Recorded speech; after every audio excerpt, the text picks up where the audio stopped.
Selamat pagi, siang, dan malam kepada Pak Budi dan juga para asisten. Kami dari kelompok 5 akan memaparkan hasil pengerjaan tugas besar terkait studi kelayakan apartemen Bintaro Plaza Bridge Tower. Berikut ini adalah komposisi dari kelompok kami, yaitu Ilham, Yasinta, Ardin, dan juga Lala. Aspek ekonomi merupakan salah satu aspek yang perlu dipertimbangkan dalam perencanaan suatu proyek karena sumber daya yang dimiliki sangat terbatas, sedangkan kebutuhan yang dimiliki oleh manusia sangatlah tidak terbatas. Keterbatasan tersebut memunculkan alternatif-alternatif yang perlu dianalisis sehingga dapat dipilih opsi alternatif yang paling ekonomis. Studi kelayakan merupakan kajian yang menimbang segala aspek untuk menentukan layak atau tidaknya suatu proyek. Hal tersebut diperlukan karena suatu investasi diharapkan dapat memberikan manfaat atau keuntungan, bukannya kerugian. Dalam tugas besar ini, dilakukan evaluasi analisis kelayakan terhadap proyek pembangunan apartemen Bridge Tower untuk menilai kelayakan proyek tersebut. Berikut ini adalah konten-konten yang akan kami paparkan. Yang pertama, data awal proyek. Data awal proyek merupakan data-data yang dikumpulkan melalui studi pustaka. Gambaran umum proyek. Apartemen Bintaro Plaza Bridge Tower adalah apartemen yang terletak di Jalan Bintaro Utama, Sektor A3A, Tangerang Selatan. Gedung ini dibangun pada tahun 2016 dan keterangan-keterangan terkait gedung ini dapat dilihat pada tabel yang tertera di layar. Kemudian suku bunga. Suku bunga mengacu kepada suku bunga acuan yang ditetapkan oleh Bank Indonesia, yaitu BI Rate. Dari website resmi Bank Indonesia dan juga dari Badan Pusat Statistik, berikut ini adalah data suku bunga yang terjadi sejak tahun 2011 hingga tahun 2021 setiap bulannya. Kemudian laju inflasi. Laju inflasi adalah kenaikan atau penurunan inflasi dari tahun ke tahun. Dari website resmi Bank Indonesia, berikut ini merupakan data inflasi yang terjadi sejak tahun 2011 hingga tahun 2021 setiap bulannya. Kemudian biaya investasi. Biaya investasi adalah biaya yang dikeluarkan pada tahap awal pembangunan. Untuk apartemen ini terdapat dua jenis biaya investasi terdiri dari dua komponen, yaitu biaya konstruksi dan juga biaya lahan yang dapat dilihat di layar. Kemudian biaya operation and maintenance. Biaya operation and maintenance adalah biaya yang dikeluarkan setiap tahunnya untuk pengoperasian dan perawatan apartemen Bintaro Plaza Bridge Tower. Biaya ini terdiri dari biaya operasional, biaya maintenance, dan juga biaya replacement yang nominalnya dapat dilihat di layar. Kemudian pendapatan tarif. Rencana pendapatan apartemen Bintaro Plaza Bridge Tower berasal dari penjualan unit apartemen, biaya servis, dan juga biaya sewa unit komersial yang nominalnya dapat dilihat pada tabel yang ada di layar. Yang terakhir, umur layan. Setiap gedung memiliki umur layan yang berbeda-beda. Berdasarkan PP nomor 36 tahun 2005 tentang Peraturan Pelaksanaan Undang-Undang nomor 28 tahun 2002 tentang pembangunan gedung pada bagian penjelasan pasal 5 ayat 3, umur layan gedung dibagi menjadi 3, yaitu bangunan permanen, semi permanen, dan juga bangunan sementara atau darurat. Proyek ini diasumsikan sebagai gedung permanen dengan umur layan di atas 20 tahun. Oleh karena itu, umur layan proyek diasumsikan sebesar 20 tahun. Langkah pertama yang dilakukan adalah proses konversi data. Nah, konversi data ini dilakukan karena data proyek yang asli dimulai pada tahun 2016. Sedangkan pada tugas besar ini diasumsikan gedung dibangun pada tahun 2021. Nah, untuk mengkonversikan data, pertama dibutuhkan suku bunga. Suku bunga bulanan yang didapat dikonversikan menjadi suku bunga rata tahunan. Nah, selanjutnya dibutuhkan laju inflasi. Nah, laju inflasi bulanan yang sebelum didapat dikonversikan menjadi laju inflasi rata tahunan. Nah, selanjutnya dihitung suku bunga terinflasi. Nilai suku bunga yang suku bunga terinflasi adalah nilai suku bunga yang telah memperhitungkan inflasi dengan rumusan suku bunga ditambah inflasi ditambah suku bunga dikali inflasi. Kemudian didapat suku bunga inflasi di rata-rata tahunan dan juga suku bunga inflasi rata-rata 10 tahun. Nah, selanjutnya akan dilakukan konversi terhadap data sebelum perhitungan cash flow. Nah, yang pertama dikonversi adalah data cost. Pada data asli proyek, cost dimulai pada tahun 2016 dengan nominal sekitar 239 miliar. Nah, kemudian konversi dilakukan dengan menghitung future value dari nilai tersebut dengan rumusan present value dikali 1 plus interest pangkat tahun. Nah, digunakan imputed interest dari tiap tahun tujuan konversi dari tahun 2017 hingga 2021. Sehingga didapat pada tahun 2021 initial cost proyek hasil konversi sekitar 340 miliar. Kemudian dilakukan konversi dari nilai revenue. Nah, konversi dilakukan dengan menghitung future value hanya untuk tahun 2019 dan 2020, sedangkan untuk revenue tahun 2021 tidak perlu konversi karena sudah sesuai dengan tahunnya. Konversi dilakukan dengan langkah yang sama seperti konversi cost sebelumnya.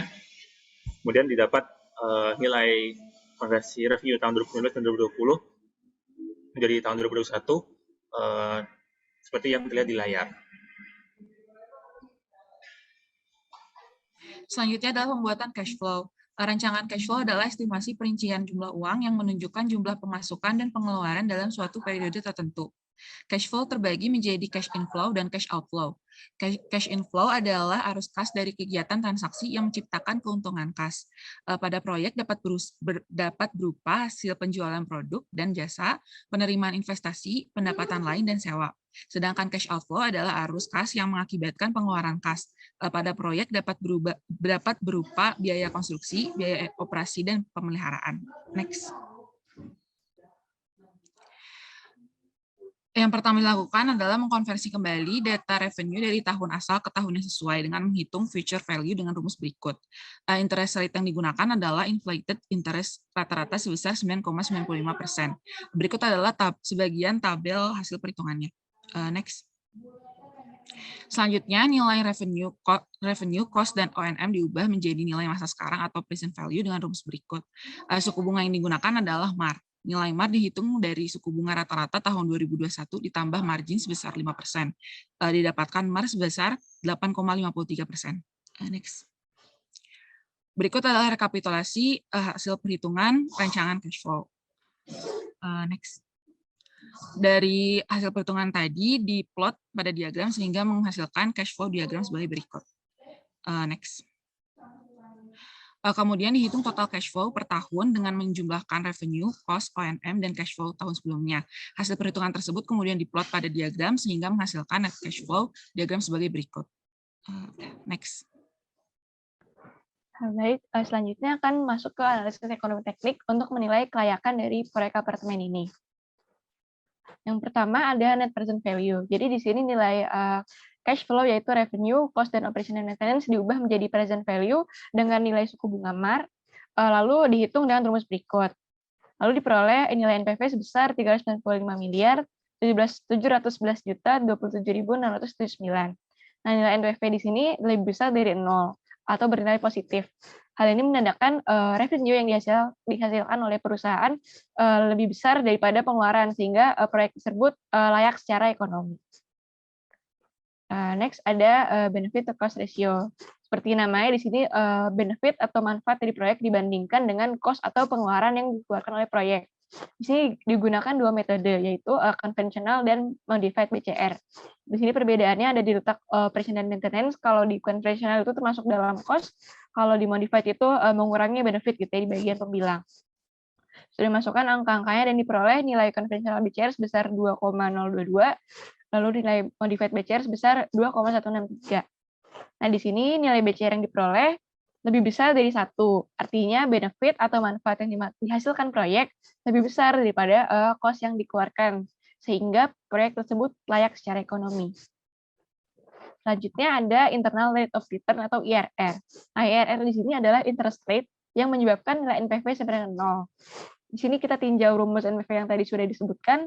Jika nilai NPV sama dengan 0, maka nilai revenue sama dengan nilai biaya, total biaya, yaitu nilai total nilai cost dengan operation dan maintenance. Nah, dari hasil perhitungan yang dilakukan oleh kelompok kami, diperoleh nilai IRR sama dengan 48%. Nah, nilai IRR di sini lebih besar daripada MAR, itu 8,53%. Sehingga proyek tersebut layak secara ekonomi. Nah, di sini ada perhitungan IRR, dapat dilihat di pada bagian bawah tabel, itu total cash flow bernilai 0, artinya itu dengan itu 0, jadi diperoleh di IRR sebesar 48% gitu. Selanjutnya ada payback period, yaitu waktu yang dibutuhkan oleh suatu investasi untuk mengembalikan biaya yang dikeluarkan pada awal investasi. Perhitungan ini dilakukan dengan dua cara, yaitu dengan memperhitungkan interest atau discounted payback period, atau yang tanpa menghitungkan interest, yaitu simple payback period. Digunakan rumus berikut dalam perhitungan kami. Next. Nah, ini pertama yang discounted payback period, dapat dilihat cash flow berubah dari negatif ke positif pada tahun kedua, atau yang sudah dikuningkan pada tabel berikut. Nah, pada simple payback period, cash flow juga berubah dari negatif ke positif pada tahun kedua, atau yang sudah dikuningkan pada tabel berikut. Nah, jadi tadi dari hasil perhitungan diperoleh nilai T yang menyebabkan cash flow yang menjadi positif itu pada T sama dengan 2 tahun.